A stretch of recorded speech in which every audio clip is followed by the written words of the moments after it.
So for all the guests, as you enter into our webinar, we plan on doing a poll today. So if you look on the screen and put in your cell phone, the information on the screen so you can participate in the poll. And as you come in, please mute your mics and turn your video off. All right, so let's get started. My name is Sidney Furbis. I'm the manager of supply diversity for San Diego Gas and Electric. I want to welcome back all our small business customers, our suppliers, special guests, and our panelists that we have today at our webinar series. For those that have been joining us for the past weeks, this is our sixth webinar since the beginning of the pandemic. This week, we're on our second episode of Thriving in the COVID-19 Beyond the Pandemic series. In this series, we plan on sharing information about best practices, tips, lessons learned, and how best to thrive within this new norm. We understand that many businesses have faced difficult challenges during this COVID-19 pandemic, but we're happy to see that many companies have pivoted during this time. They have expanded their services, they've expanded the customer base, and also increased their market share. So to get started with this session, I'd like to pass it on to Mr. Bruce Mayberry. He's on my team. He's our Senior Supply Diversity Advisor. He's the webinar facilitator, the moderator for today. Bruce, could you share with all the attendees the logistics of the webinar, give us some details about today's special webinar, and introduce your panel guests? Thank you, Sidney Furbis. My name is Bruce Mayberry with SDG&E. Thank you all for joining us today in our fabulous webinar series. Today we're focused on work-life balance, and we have a phenomenal panel of guests that's going to help you with your work-life balance. But first off, we would like to do a quiz.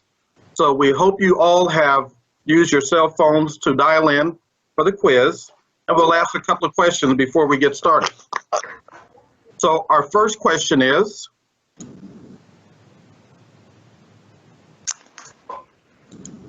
who is your most important client? Who is your most important client to your business? Just please type in your answer and they will show on the screen. Once again, who is your most important client?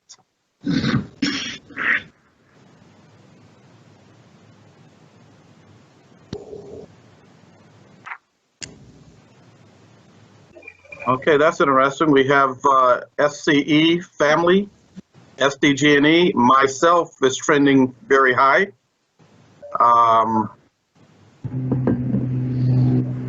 Very nice. Okay. Linda, are we ready for our second question?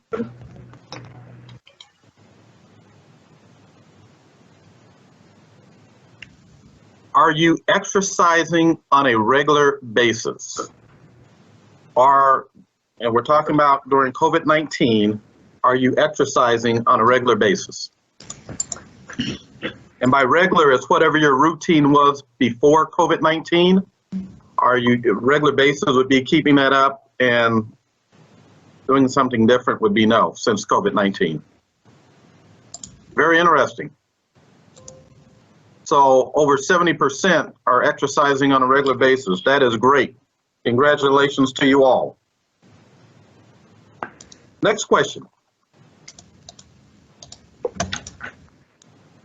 Since COVID-19, has your work-life balance improved? This is a yes or no question.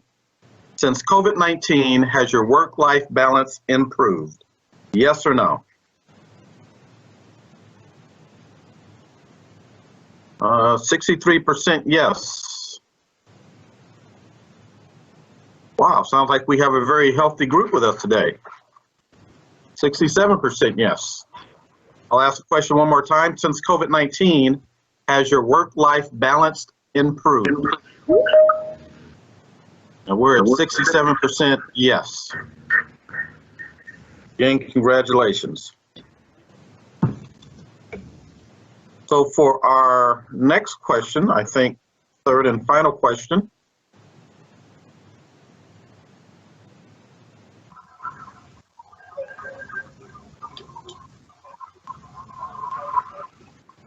Since COVID-19, has your anxiety and stress level increased or decreased? Since COVID-19, has your anxiety and stress level increased or decreased? So that one looks to be trending higher on the increased stress level and anxiety. But as previously stated, you're getting more exercise and you're working out, so it sounds like you're trying to manage the stress. So again, congratulations. Thank you all for taking that survey. We greatly appreciate it. And so with that, let's get started with our today. I will introduce our panelists. Again, our subject is work-life balance. Our first panelist is Alisa, who is a registered dietitian and certified LEAP therapist with more than 18 years of experience in the field of health and nutrition. She is the owner of a successful practice and a food and nutrition counseling business. Alisa's approach is holistic and individualized. Alisa, welcome to the panel today.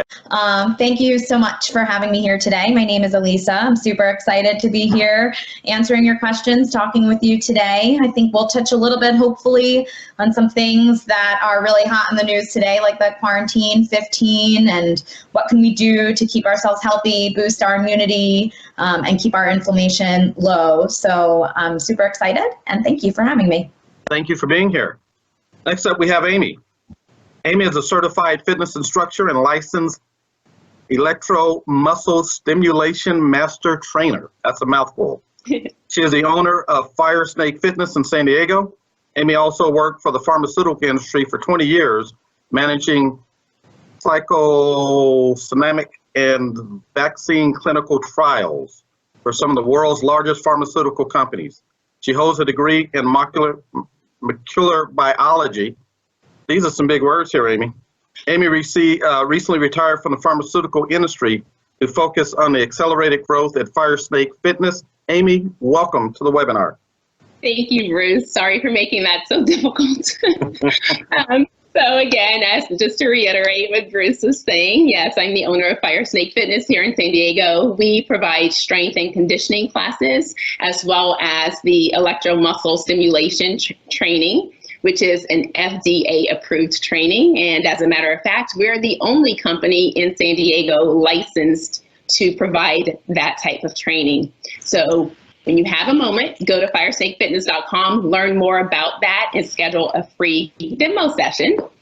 And yes, I worked in the pharmaceutical industry for almost 20 years and recently retired in February from that industry so that I could focus 100% on Fire Snake Fitness.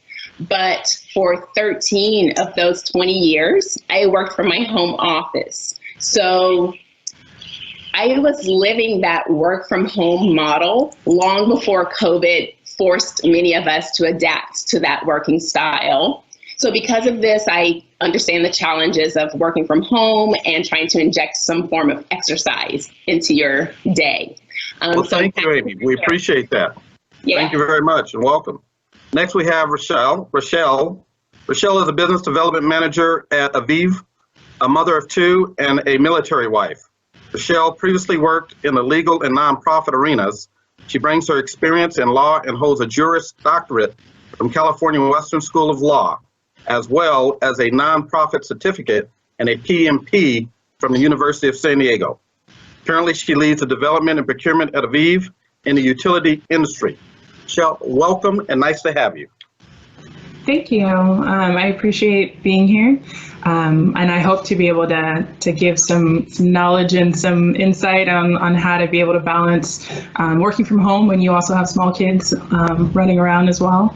And thank you for having me. I appreciate it. Thank you. And last but not least, we have Sergio. Sergio is the Vice President of Gas and Electric Operations at NV5. Sergio has over 16 years of experience in project management, engineering, and construction. A first-generation immigrant from Mexico, He started his career in the U.S. at San Diego Gas and Electric. Throughout his journey from the front lines to his current executive role, embracing change, staying focused, and empowering the people around him has gained him the opportunity to truly enjoy his family and find the time for his lifetime passion of music. Sergio, welcome today. Thanks, Riz. Hi, everyone. My name is Sergio Renato. So I'm here to share some perspective and experience from the leadership standpoint of view. I started my engineering career in port infrastructure, and I had the opportunity to venture in the entertainment industry for a few years, and that's how I ended up in the U.S. Fast forward to 2008, I landed a job at San Diego Gas and Electric in the natural gas side of the house, where I spent 7.5 years performing various functions from, basically managing hundreds and hundreds of projects. So, a few years back, 5 years ago, I took an opportunity to start a natural gas organization at MB5, and here I am. So very happy for this invitation and very happy to share some thoughts with you folks. Great, thank you. So before we get started with our panelists today, our great panel, if you have a question, please type in your question in the meeting chat off to the side. And when time permits, we will get to your questions. So feel free to type them in anytime. Amy, we're going to start with you, and we're going to start personal, Amy. With my gym being closed for the last 3 months, my six-pack has turned into a keg. Can you help me, Amy? Yes, and I am sure Elisa will agree that six-packs are made in the kitchen, not in the gym. So that's one area to look. The nutrition is highly important to keep that chisel poor. However, there are so many free online classes that you can take. For so many different companies, large gyms are offering free stuff. So I would recommend going there to find some form of exercise that you can do. As a matter of fact, Fire Snake Fitness has free online classes. So. Wonderful. We're going to stay with you, Amy. I have one more here. Again, it's personal. Okay. After sitting for 10 hours a day, working from home, I've noticed that my chair is not the only thing that's gone flat. Can you help me? Yes, so I assume you're referring to those glutes, right? The gluteus maximus, yes, ma'am.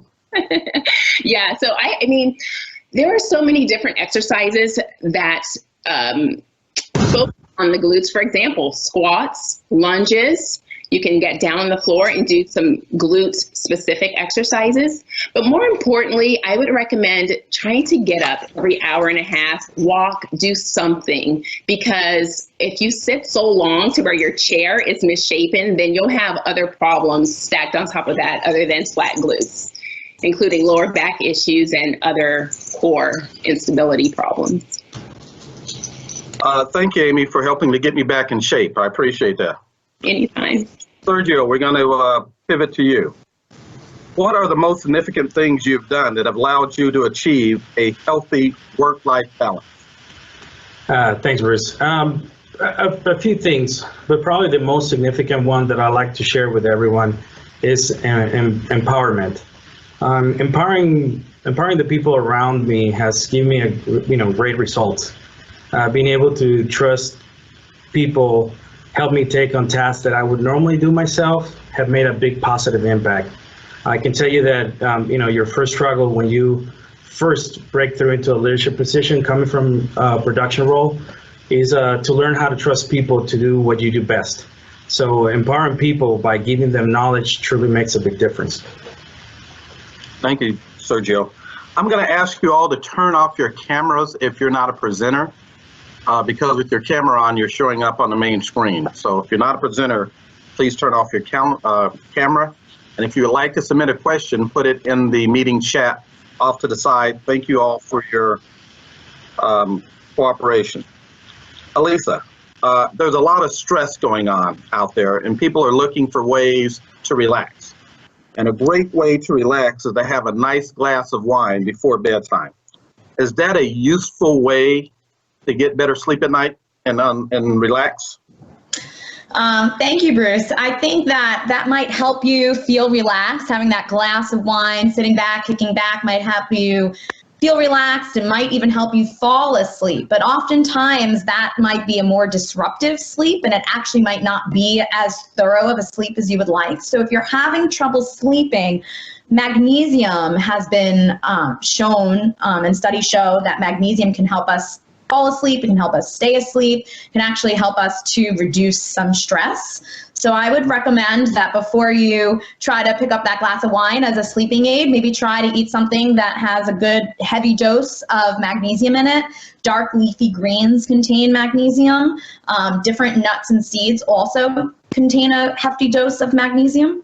So I would recommend trying those first if you're having sleep problems rather than a glass of wine. Another big issue is inflammation, right? That causes a lot of problems. Yeah. So what are the best foods to help reduce inflammation? Yeah, inflammation and inflammatory disorders is a really big hot ticket in the industry these days. So some foods that really help to reduce inflammation, those berries, all different kinds of berries contain a lot of antioxidants, and they have a lot of different anti-inflammatory effects. Also, fatty fish like salmon and sardines contain omega-3 fatty acids. Those good, healthy omega-3 fatty acids, EPA and DHA, have also been shown to reduce inflammation. Avocado, super, super powerful, big nutritional powerhouse these days, avocado. It contains carotenoids, which also help to reduce inflammation. Turmeric is a great seasoning, can be added to lots of different proteins and stews.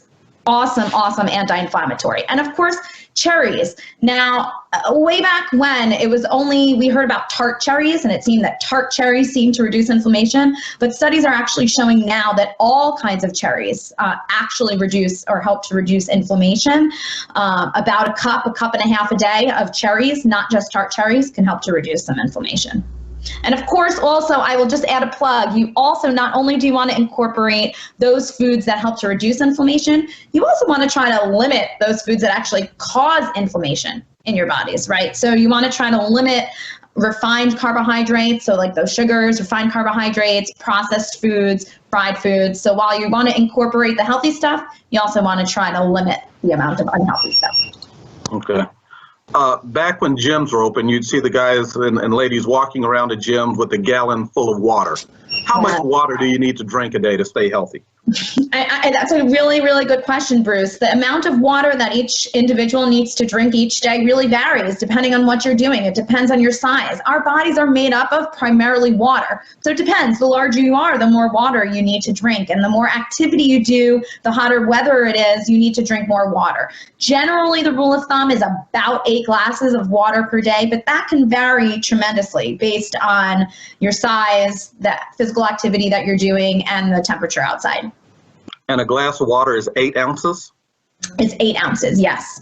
What I like to do also for water is, rather than just walking around with a cup, I like to fill up sort of a water bottle at the beginning of every day that might be several cups of water. And, I'm always fighting with my kids, actually, because they'll go and drink out of my water cup, and then I get angry because then I can't track how much water I'm drinking. But I like to do that, fill up kind of my water bottle, which is usually maybe like half the amount of water, and that way I can track how much water I'm drinking. Great. Rochelle, I have a question for you. How do you find balance while working from home with the kids at home? Well, I try to stay in the moment, that while I'm working on a task at hand for work, then I just focus on that.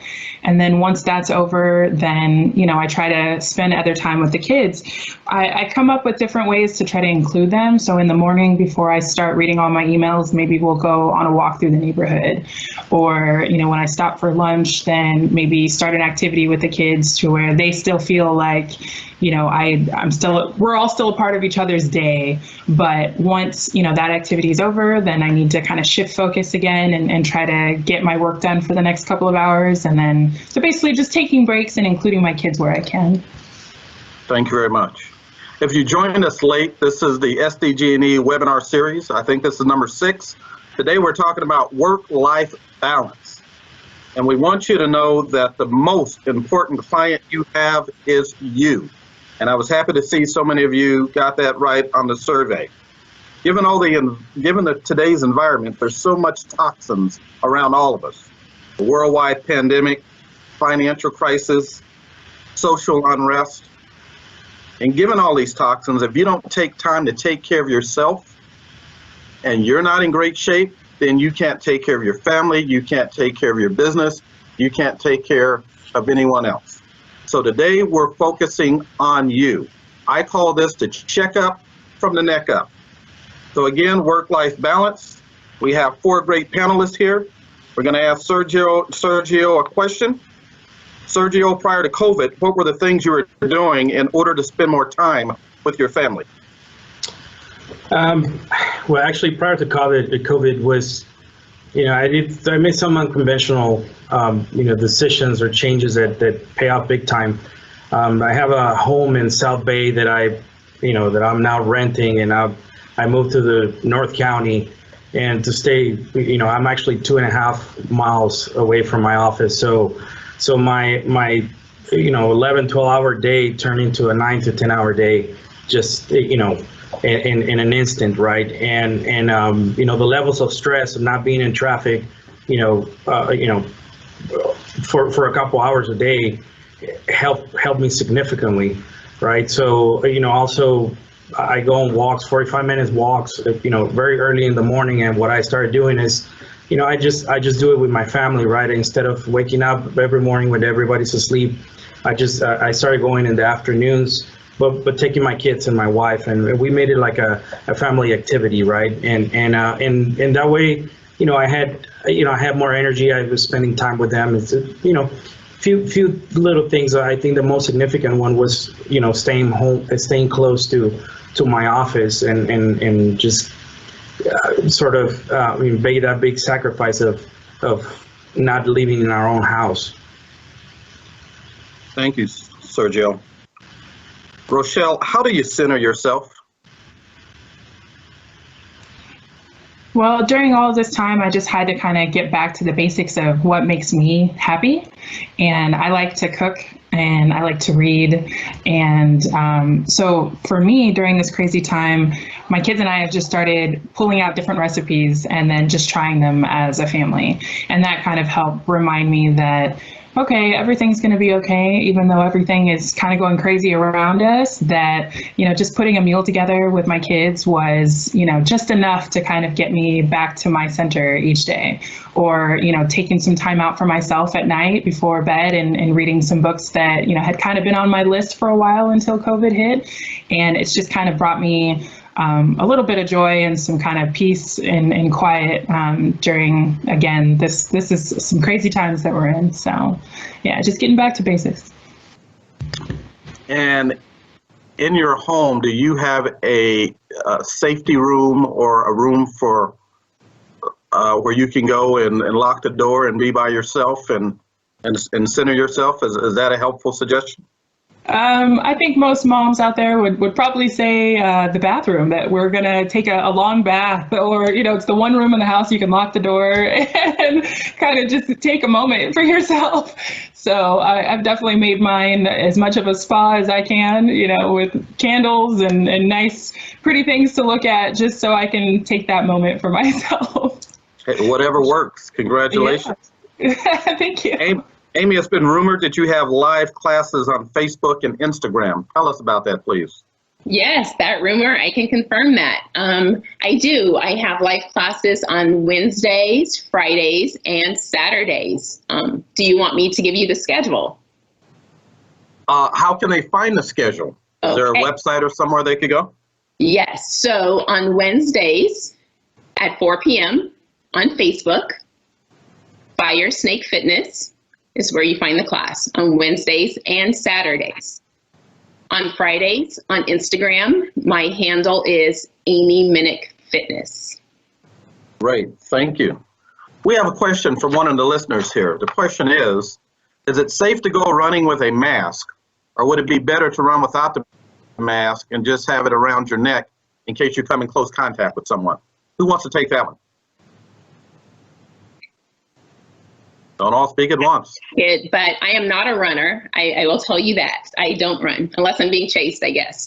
I would recommend running without a mask, only because of the oxygen exchange that's needed when you're running, inhaling and exhaling. And I feel that running with a mask may jeopardize your body's performance while you're running. And I know there are differing schools of thought, but that's my opinion. Okay, thank you. Thank you. Alisa, what foods boost immune system? So it's really important right now that we eat foods that boost our immune system and keep our bodies healthy. Of course, vitamin C, we all hear of vitamin C. All the citrus fruits, papaya, red peppers all contain vitamin C, but also vitamin D. I think you may have heard in the news lately that vitamin D, making sure that your body has a good hefty dose of vitamin D is really important. Foods like fatty fish contain vitamin D, but it's actually better to just go outside, get a good 15 to 30 minute dose of sunshine every day. Can really help to get a good dose of vitamin D. And what's the best way to get all of these vitamins? Should you try to get them through your food intake, or should you take a supplement? Definitely, it's always better to take to get nutrients from food rather than taking supplements. Sometimes, like in the case with vitamin D, I will say that many people are vitamin D deficient, are severely vitamin D depleted, and oftentimes doctors will recommend taking a large dose semi-frequently of vitamin D. So sometimes you do need to take a supplement, but the general rule of thumb for most nutrients, it's better to get them from food. Great, thank you. Also causing a lot of stress and work-life balance is if you have to manage people in your business. So Sergio, what do you mean when you say empowering people around? How does that help relate to work-life balance? That's a good question, Bruce. In order to empower people, you have to provide mentorship. You have to provide support and opportunities for individuals to grow. So the more prepared they are, the more they can take off your plate. I mean, it's not simple to achieve, but the formula is that simple. So I actually figured this out when I started at MB5. I mean, MB5 leadership gave me the opportunity to create a new line of service. So since I had the autonomy to do so, I automatically took ownership, and then pride kicked in. I know it sounds like a cliche, but I take a lot of pride in what I do. Maybe it's my culture, my heritage, but it's a very healthy kind of pride that gives me the drive to continue to improve and try to be better. So why not try to stimulate our team members to take some ownership on what they're doing? Having them experience that sense of empowerment and pride on what they do. It's at the end of the day, it's gonna benefit everyone. Great. You also mentioned that your lifetime passion is music, and so we won't ask you to sing today. However, give us a little bit as to how you incorporate that into your daily lifestyle to help relieve stress and get more enjoyment out of life, and how do you do it when you have 2 young kids at home also? Yeah, so I used to have a band a few years back. And it was great, but as my responsibilities, grew, and my business, there was very little time left. Again, we made some adjustments, some changes, and to be honest with you, I don't spend as much time doing music as I would love to, but I learned to compromise without giving up. Currently, I'm teaching my daughter how to play the piano. And 2 weeks ago, we got a saxophone, and I'm teaching now my son start teaching my son how to play the saxophone. So that itself, it brings up a lot of joy, and it helps me center, right, the stress. Every 2-3 months I get invited to participate in a recording session for a soundtrack, a series, or whatever, and it's a great emotional getaway for me. So again, it is unrealistic to think that I'm gonna have the time to fully enjoy and do music as much as I want to, but I found a way that to have a little bit of that and incorporate it into my life, and they actually helps me and keeps me happy. Okay. Do you ever go play at any of the local restaurants or bars, or where can we find you? And not anymore, Bruce. But if you invite me, maybe we'll go for a beer. I'll take you up on that. Rochelle, so we said that you should make yourself your most important client. That's easier said than done. What recommendation would you give to our listeners to make sure that they put themselves first and make them their most important client? Well, sometimes I think about it like how the airline stewardess tell you when you're on the plane, that if the plane's going down and there's someone sitting next to you and the airbags come down, you have to put the airbag on yourself first before you can help someone else. And that if you aren't, taking care of yourself, and if you aren't healthy and you aren't the best version of yourself, you aren't going to be able to give that to someone else. You're not going to be able to give your energy to someone else or to your job or to your family. So it is really important that you're able to keep yourself well, and the only way to do that is to put yourself, first for the most part. Yeah. Okay. And we have a question I'll throw out. Anyone can take this one. It's one from our listeners. They say we no longer have a distinct separation between work and the office and personal life. So what ways? How do you separate that when you're home doing family, work, and fun? How do you physically separate that, or what are some of the recommendations you would give to someone to make sure that they do all three? They keep the work-life balance. Bruce, I can just give one tip that really helps me with that. I have two small children, a 4-year-old and a 7-year-old, and I find that when it's family time or it's playtime with the kids, even if we're going out for a bike ride or going out for a walk, and maybe it's only an hour, but I leave my phone home. I don't bring the phone with me, because the minute the phone is attached to me, then I'm attached to the work. And I'm not fully present in playing with my kids and enjoying that time with the family. So I find just leaving the phone home or leaving the phone upstairs and not downstairs, even if it's for an hour, that really helps. And it helps to disconnect, and you get to really feel the full value of that time, even if it's only an hour that you're spending with your family. But putting that phone away. And so do you advise that during work hours or after work hours? What if you want to take a break during the day? Do you also advise to turn the phone off, say between 12 and 1 for lunch? Right, I do. I mean, with COVID-19, sort of the workday has become a completely different workday now. My husband and I both work, and we have 2 children, so we're kind of dividing and conquering throughout the day. We're working, sometimes I'm starting work at 7 o'clock in the morning, because that's, the time that I have to work. I think that if it's during the typical 9 to 5 work day, or people that you work with would expect that you would be available, you can put your out of office on. I do that if I'm not going to be responsive. I just put my out of office on. Okay. For some of us, we find that a little stressful, in case Sidney Furbus is trying to reach me at 12:05. I want him to know I'm working, not out by the pool. Right. But I think it's sort of understood that during this time, all of us are actually working even harder. Sometimes it's just atypical times or atypical hours when we may start our work time. It's really important to still, if you were in the office, you would be taking a lunch break. So I look at it when I'm going out for my afternoon walk, that's my lunch break. Okay. So we've heard about the quarantine 15, and that's gaining the 15 pounds during this social distancing time. What are some tips for weight management and maintaining your weight pre-COVID-19?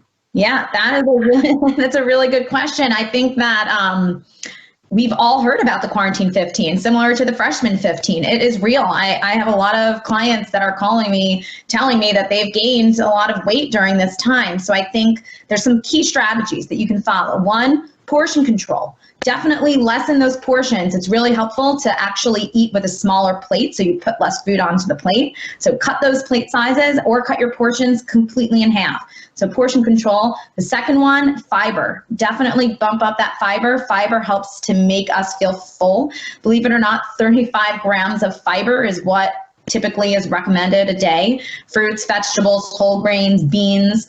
are all good sources of fiber. I like to add ground flaxseed to smoothies and to yogurt and to salads because it contains a lot of fiber. So definitely bump up that fiber. So portion control fiber, and also protein. Definitely want to have a good amount of protein. Bump that protein up to help you lose a little bit of weight. You don't want to overdo it, but a good amount of protein with each meal can definitely help to curb your appetite. Wonderful, thank you. Amy, as we're sitting at our desks more and more, are there exercises we can do while sitting at our desk, such as breathing, exercising, or helping the wrists so you don't get the... Yes. So make sure you have good posture because we're leaning over our computers, we're rounding our spine. So you want to have strong posture, shoulders or back. You can also do leg extensions, both legs together, alternating legs one at a time, working the front part of your legs, known as your quads, and also your knees. But if you can, I would recommend standing up. What I used to do when I was working in corporate America, I would set my timer on my phone every hour and a half. And I would stand up and I would do something. I would move my body in some way. Maybe it was 20 squats, maybe 20 jumping jacks, but it was some type of movement to get my body out of that sitting position. And then I'd set my timer again. So it helped me to reset until the next hour and a half. Wonderful, thank you. Let's go to some takeaways, some good advice. Sergio, what type of things would you leave with our listeners today and helping with work-life balance? What type of takeaways do you have? You know what, the main one, invest in people, right? Making training a priority, mentoring a priority, is very important if you want to improve your quality of life. Because I've seen that leaders, when they don't find the time to train their people, more often than not, they find themselves constantly putting out fires and living a very stressful life in general. So the moment you compromise and dedicate time to those young or new employees is the moment that you begin empowering them, and that's when you can count and trust them more to take more off your plate, right? Why? Because they will begin that process of developing autonomy. Autonomy brings along ownership and accountability. So one of the most detrimental things for organic growth from the business standpoint is codependency. So having one person with all the knowledge or experience and everyone else at the mercy of this person's schedule, needs, or personality is really an unsustainable model that is not allowed for personal or organizational growth.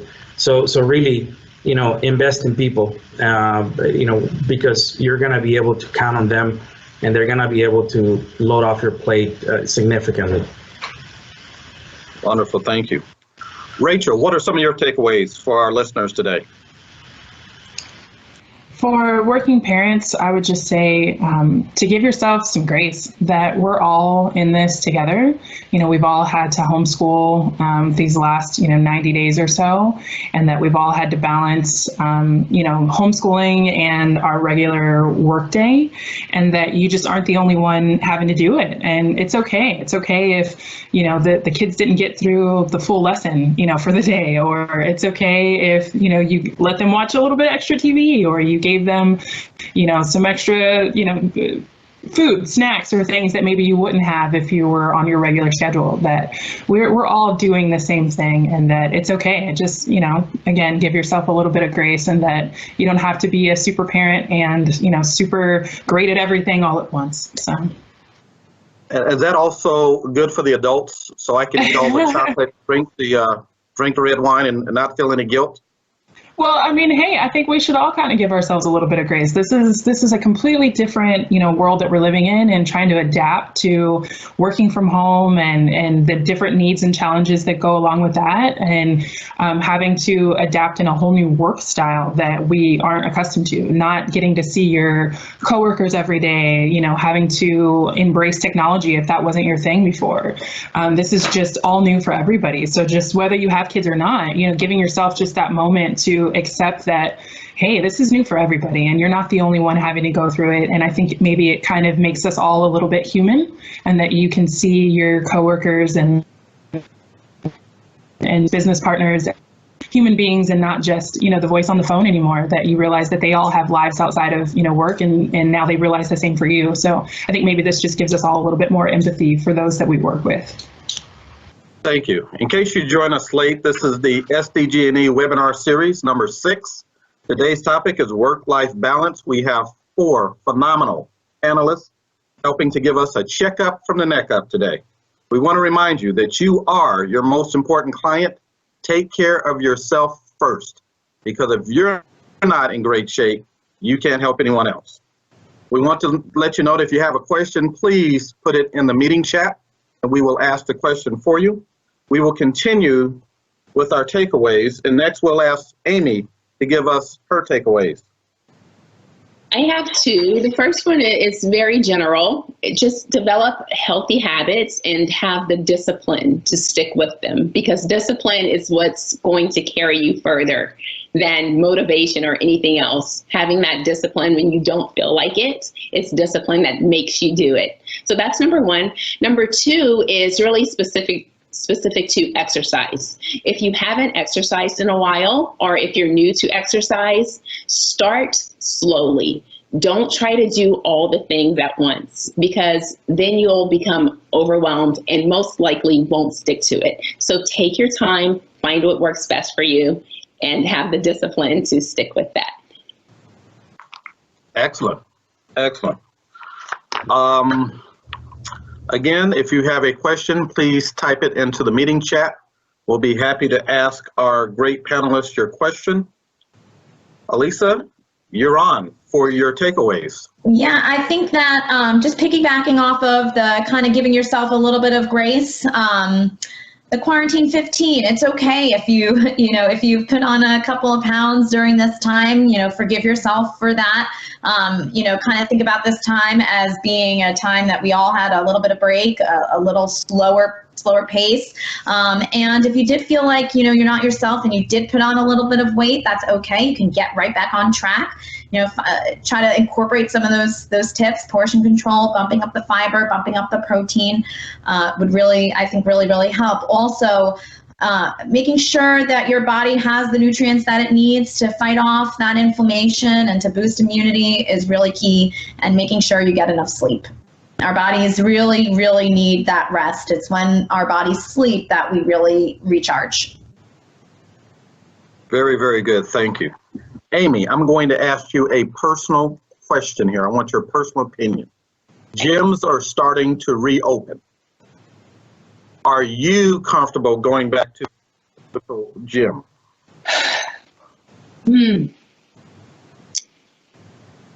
Personally, I'm not.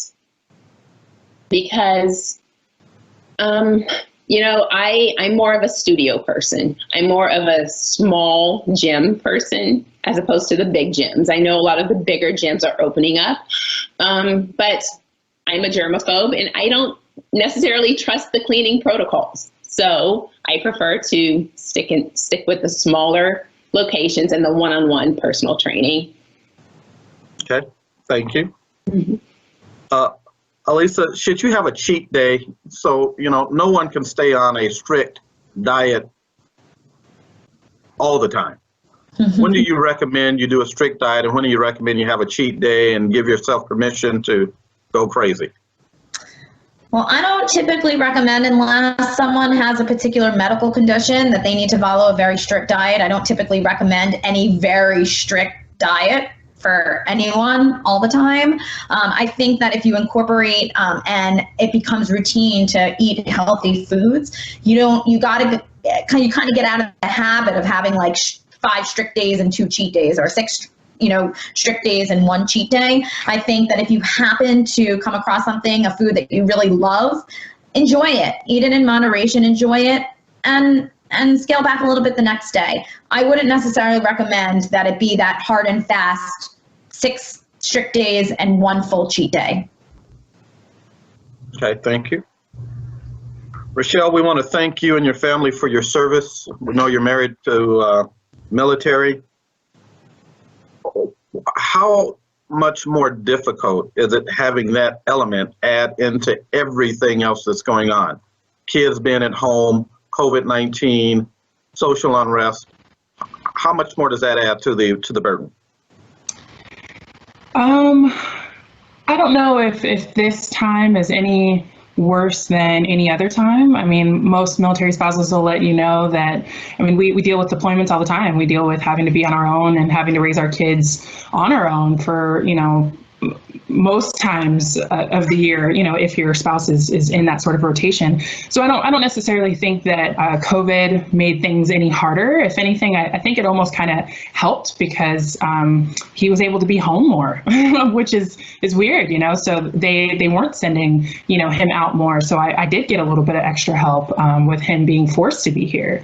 I think the only kind of thing that makes it a little harder is that as military families, we have a little bit more restrictions on us than civilian families. You know, we aren't allowed to leave the area, you know, and our stop movement is a little bit different than the civilian population. But outside of that, I think this has almost kind of been a blessing in our home because we get to see him more often.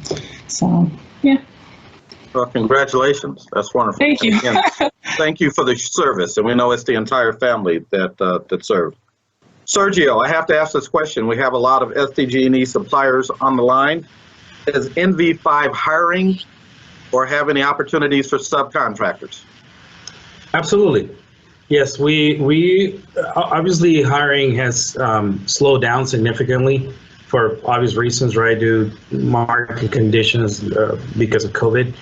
But yeah, absolutely. We always look for partners. We'll always look for suppliers. We work with several subcontractors, DBE, right? We're always looking for good DBE firms, and you know, on that regard, I would say, yeah, feel free to reach out, and you know, we're always looking to partner with great companies, and we like to support companies that are starting, you know, their business.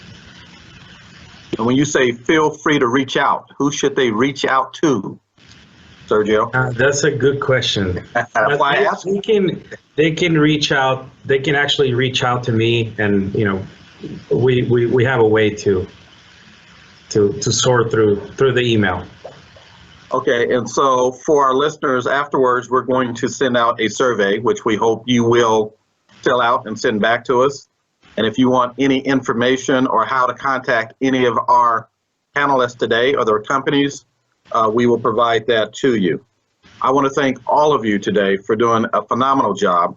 Before I turn this over to Sydney, because this was such a great panel, I'm going to ask each of you, or does one of you have a question to ask one of the other panelists, because you're in such different areas.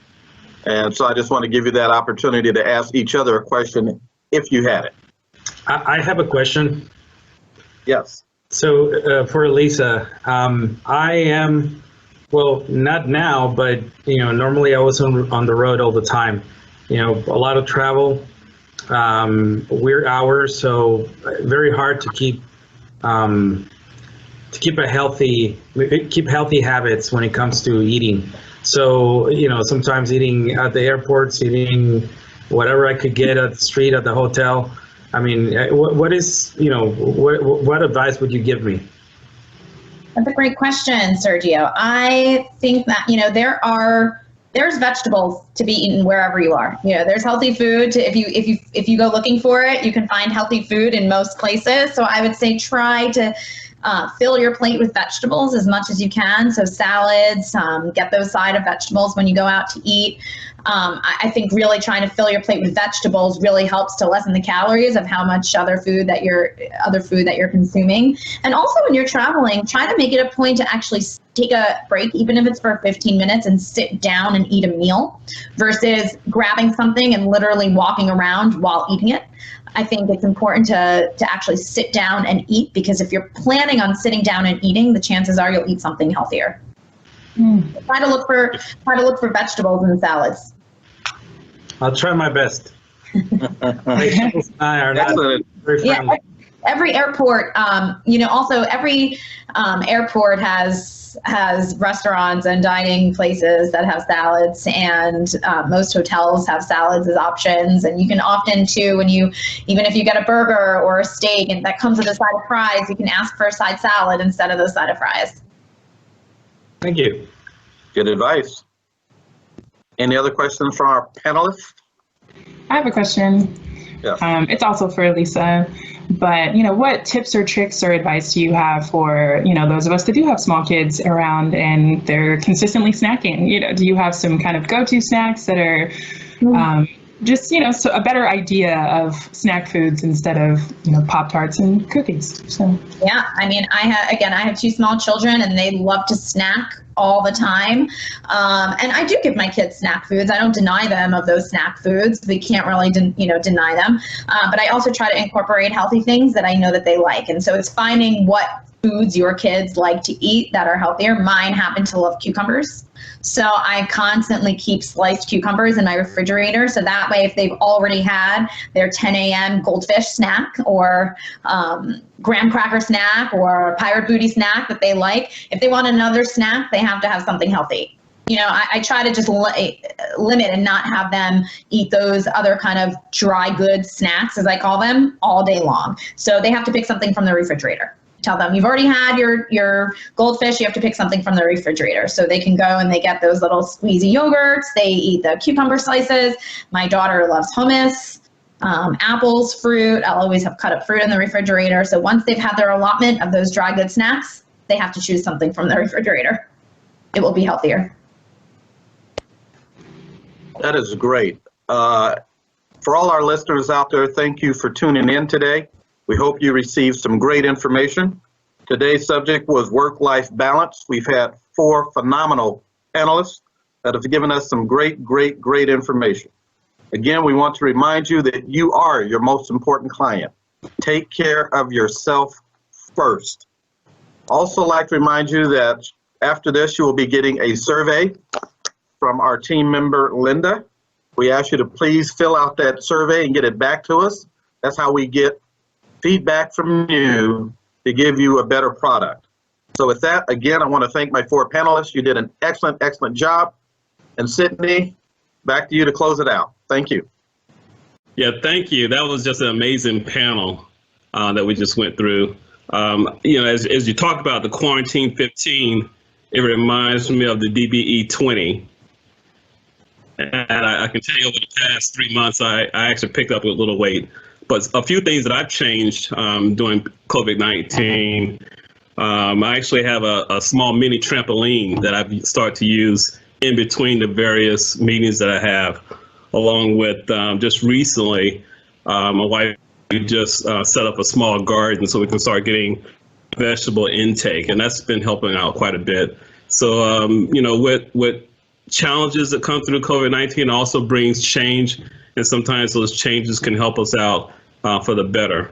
But I hope that everyone was able to capture at least 1 or 2 significant nuggets of information to help you grow and expand your business, but also help you change things on a personal level to help you be successful. I want to thank our panelists, Sergio, Amy, and Alyssa. Excellent job. You guys just did an amazing job for us, for helping our businesses gain valuable techniques, all the great advice, the tips on helping us kind of challenge and move through this pandemic, and for your efforts in helping our businesses learn better ways to transition through these new norms and effectively do business during this pandemic. I want to thank my team, Bruce, Linda, Sherry. You guys did a great job today to keep the process moving forward and make sure that we have a good webinar. As Bruce indicated, this is a series of webinars. This is our 6th webinar. We continue to strive towards giving us more good information.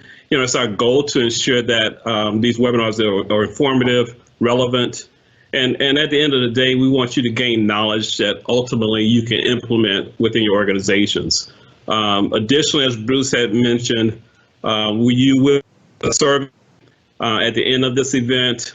Your feedback is so important to us. It helps us with our messaging, helps us identify new topics that we want to provide to our different business customers. As far as looking at the next webinar, we're going to take a little break. We know that we have the holiday coming up on July 4th. We're looking at having our next webinar on July 9th. So mark that on your calendars. And we're taking a different little spin on this one. So we're looking at the COVID-19 pandemic as a whole, and we want to look at the impacts of crisis situations and how businesses have adapted and created positive outcomes. So we know that a lot of businesses have changed during this time period and made that change.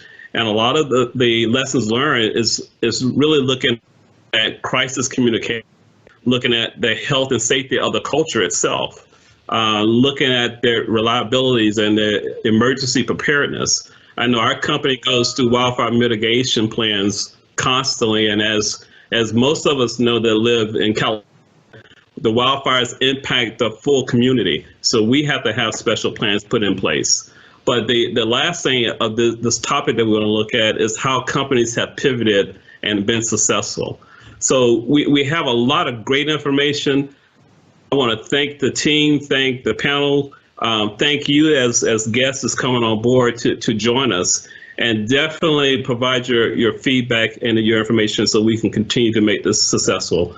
So mark your calendars for July 9th. I want to thank you all for joining us and look forward to seeing you soon. Enjoy. Thank you all. Don't forget your survey.